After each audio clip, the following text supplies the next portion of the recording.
Sudah pada nonton video saya untuk WPS Lecturing yang pertama, kedua, dan ketiga. Bicara tentang Women Business Security ya, karena ada 4 pilar. Pilar yang pertama terkait dengan pencegahan, pilar yang kedua terkait dengan perlindungan, pilar ketiga terkait dengan partisipasi, dan pilar keempat yang saat ini mau saya jelaskan itu akan bicara tentang recovery dan rehabilitasi.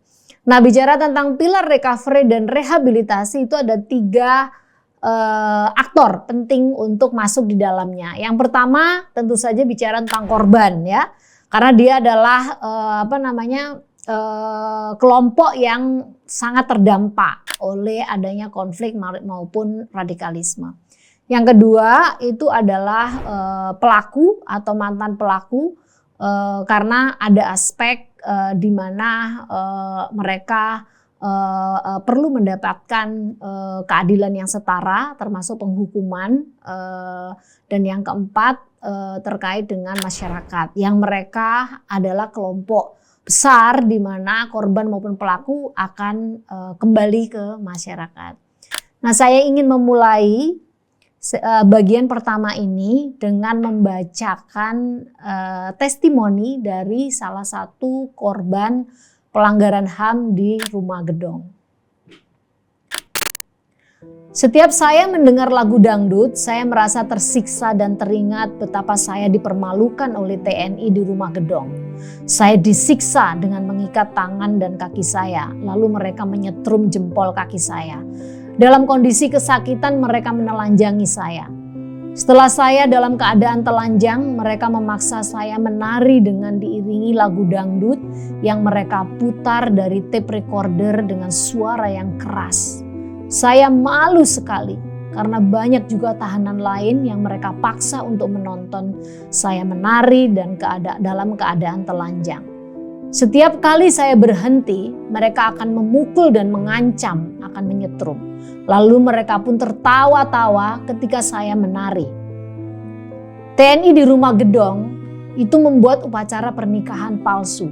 Saya disuruh sebagai pengantin perempuan dan satu tahanan laki-laki sebagai pengantin laki-laki. Kami harus mengikuti upacara pernikahan, mengucapkan ijab kabul. Setelah itu saya dan laki-laki itu didudukkan bersanding. TNI itu mengatur-ngatur bagaimana saya harus berperan dan berproses dan berpose sebagai pengantin. Mereka memaksa saya, kami berdua, melakukan berbagai hal sesuka mereka. TNI itu senang sekali dan tertawa-tawa. Kami para tahanan dijadikan penghibur. Dari cerita ini, saya ingin memulai menjelaskan 4 hal penting terkait dengan recovery dan rehabilitasi. Khususnya tentu saja penting untuk melihat bagaimana para korban ya yang harusnya mendapatkan pemulihan jangka panjang dan komprehensif, tapi kenyataannya mengalami banyak sekali tantangan. Nah, apa sih hal yang penting banget kita bicara tentang pemulihan itu? Tentu dalam pemulihan korban ini ada sebuah konsep yang namanya transitional justice. Teman-teman juga bisa membuka referensi yang lainnya. Di dalam konsep transitional justice inilah kita akan merefer 4 faktor. Yang pertama adalah komitmen pengungkapan kebenaran. Pengungkapan kebenaran artinya bahwa dari sisi manapun perlu untuk menyatakan kebenaran kalau ada fakta. Berarti kalau konteks kita bicara tentang korban tentu penting mengungkapkan kebenaran bahwa ada fakta kekerasan seksual yang menimpa dirinya, gitu ya. Nah, di dalam konteks ini kalau kita bicara tentang Aceh itu ada yang namanya Komisi Kebenaran dan Rekonsiliasi atau biasa disingkat KKR. KKR ini telah bekerja dan saya akan mengeksplorasi pada bagian selanjutnya. Yang kedua, aspek yang juga sangat penting adalah dalam konteks pemberian kompensasi restitusi pada korban, termasuk pemulihan jangka panjang dan komprehensif. Hubungannya tentu saja korban yang itu mengalami kekerasan berbasis gender dan seksual. Apakah ada korban yang lainnya? Tentu saja ada. Lagi-lagi KKR juga telah mendokumentasikan 5.000 lebih kasus pelanggaran selama Aceh mengalami konflik. Bagian ketiga dari transitional justice yang penting banget untuk kita ketahui adalah penghukuman pada pelaku. Mengapa penting? Tanpa dihukum, ya, kalau sudah diselidiki dan ternyata memang benar bahwa pelaku melakukan sebuah kejahatan, maka tentu saja negara harus memberikan hukuman. Karena dengan penghukuman inilah kemudian membuat korban merasa aman, merasa nyaman, dan merasa confident untuk melanjutkan pengakuan mereka dan mencari kebenaran yang lebih utuh. Dalam diskusi tentang penghukuman inilah kita juga dikenalkan dengan situasi impunitas, ya. Hukum tidak berjalan, pelaku tidak dihukum dan sebagainya. Nah, ini kasusnya masih banyak di Indonesia. Yang keempat, kita bicara tentang penegakan hukum dan reformasi institusi. Dalam penegakan hukum dan reformasi institusi maksudnya adalah ada komitmen dari negara dan aparatusnya, ya, yang mereka menangani kasus-kasus kekerasan berbasis gender dan seksual di konteks konflik, memang punya komitmen untuk betul-betul mendengarkan hasil temuan dari Komisi Kebenaran dan Rekonsiliasi. Bahkan nggak harus menunggu KKR bekerja. Kalau ada laporan dari korban harusnya sudah langsung diproses. Reformasi institusi hubungannya dengan bagaimana memastikan bahwa sistem peradilan dan juga kepolisian betul-betul memiliki perspektif yang baik, perspektif gender, sehingga korban memiliki keleluasaan untuk melapor dan tidak takut. Nah, kita beruntung banget ya, proses menuju perdamaian di Aceh menurut pengalaman saya memberikan jejak-jejak yang cukup baik, ya. Sejumlah institusi-institusi telah terbangun. Salah satunya adalah institusi KKR yang tadi saya sebutkan. Sedikit saja terkait dengan apa yang dikerjakan oleh KKR, karena ini akan membawa betul bagaimana pathway untuk mencari kebenaran bagi korban itu betul-betul bisa tercapai. Jadi KKR krusial banget. Yang pertama tentu saja mengungkap kebenaran, yaitu menyelidiki dan mendokumentasikan pelanggaran HAM yang terjadi, termasuk kekerasan, penyiksaan, pembunuhan, penghilangan paksa, dan kejahatan yang lainnya.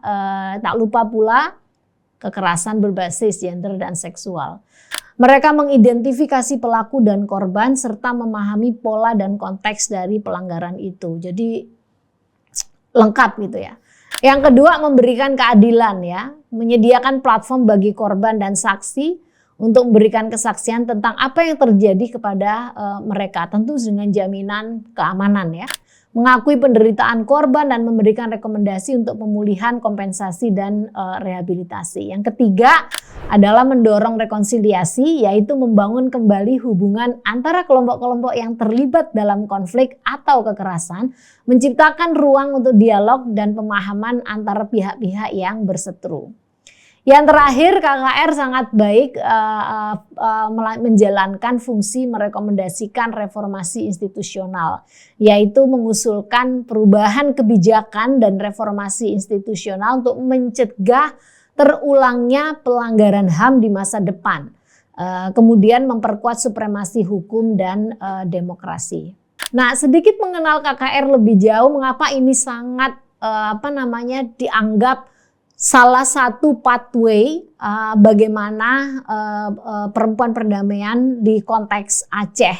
Pembentukan KKR ini merupakan salah satu mandat yang didorongkan oleh Perjanjian Helsinki. Nah, di dalam konteks peraturan daerah, KKR dinaungi oleh Konun Aceh nomor 17 tahun 2013 tentang KKR itu sendiri. Nah, kalau kita lihat ya di strukturnya, ya, Yang mengapa ini jadi pathway-nya perempuan perdamaian, karena ada kelompok kerja khusus tentang perempuan. Tanpa adanya bidang khusus tentang perempuan, maka akan sulit buat KKR untuk menangkap dan mendeteksi adanya kekerasan berbasis gender dan seksual pada saat konflik yang lalu gitu ya. Sehingga dibutuhkan kacamata khusus gitu ya untuk bisa deteksi bahwa konflik Aceh hampir 30 tahun ini juga berdampak kepada perempuan ya, baik di aspek perempuan pro kemerdekaan maupun pro NKRI. Nah, dalam bicara tentang pathway, maka bukan saja strukturnya yang dianggap sensitif, tetapi sebenarnya sejak pemilihan komisionernya itu juga penting untuk dijaga. Nah, kita bicara tentang tim penyeleksi independen ya, di mana 2 dari 5 tim seleksi itu adalah perempuan. Maka dari itu mereka kemudian mampu untuk memastikan bahwa perempuan-perempuan yang dipromosikan pada saat penyeleksian itu akan menjalankan tugas secara optimal. Yang lain lagi yang kita rasa menjadi catatan positif dari adanya KKR itu adalah dukungan penuh investigasi para korban pelanggaran HAM termasuk kasus kekerasan seksual.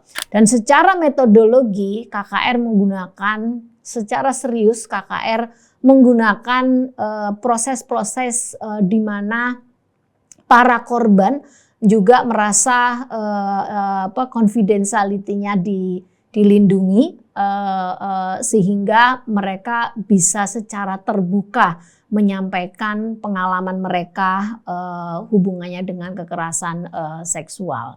Dalam laporan temuan KKR tahun 2023 berjudul Pelara Damai Merawat Perdamaian, korban pelanggaran HAM itu cukup banyak. Tapi saya dalam konteks saat ini ingin memfokuskan kepada korban kekerasan seksual yang jumlahnya itu 165. Dan 78 diantaranya adalah perempuan.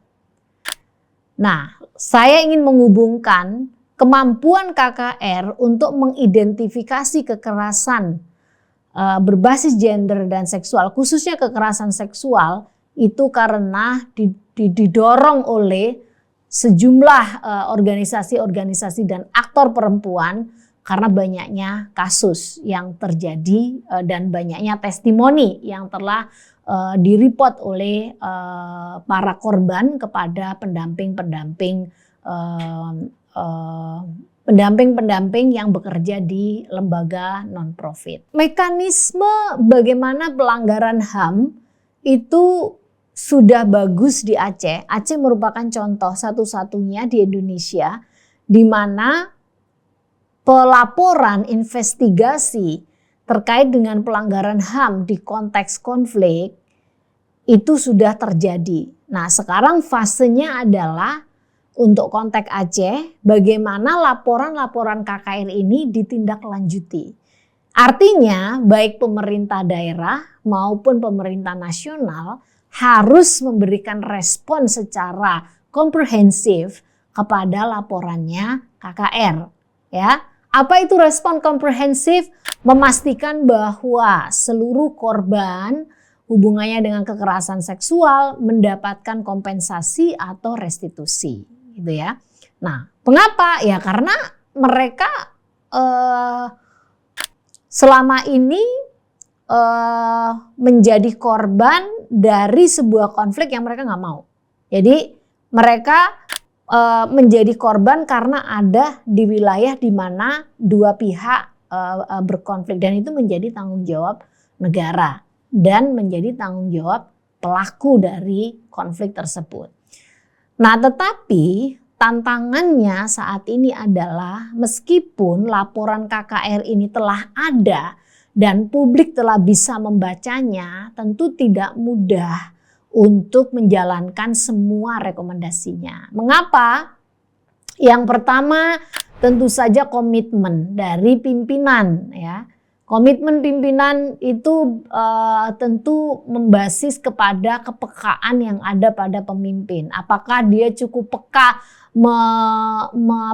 membaca dan juga mendengar bahwa konflik Aceh itu berdampak kepada banyak pihak, khususnya pada perempuan. Kepemimpinan itu juga ada hubungannya dengan pengetahuan sejauh mana sebenarnya seseorang itu terekspos dengan dinamika konflik dan secara gender berdampak berbeda pada laki-laki, perempuan dan juga kepada anak-anak. Maka dari itu kalau pemimpin tidak memiliki perspektif gender maka akan sulit sebenarnya untuk bisa menalar bahwa pada saat konflik di Aceh itu ada sejumlah perempuan yang mengalami kekerasan seksual. Yang selanjutnya tentu saja adalah komitmen negara berupa nomenklatur. Kalau negara menghilangkan begitu saja nomenklatur konflik dalam kerja-kerja pemulihan, maka akan sulit untuk bisa menangkap dan menilai bahwa korban-korban konflik ini masih membutuhkan pertolongan atau masih membutuhkan dukungan. Nah, sayangnya di konteks Aceh terjadi saling lempar tanggung jawab yang membuat laporan dari KKR ini tidak segera ditindaklanjuti, khususnya memberikan bantuan kepada korban dan keluarganya, termasuk anak yang dilahirkan dari perkosaan pada saat konflik. Apalagi kemudian memberikan dukungan bagaimana masyarakat bisa secara menyeluruh berperilaku dan berpikir positif untuk membantu korban dan keluarganya keluar dari rasa bersalah dan kemudian mendapatkan dukungan penuh sebagai bagian dari masyarakat.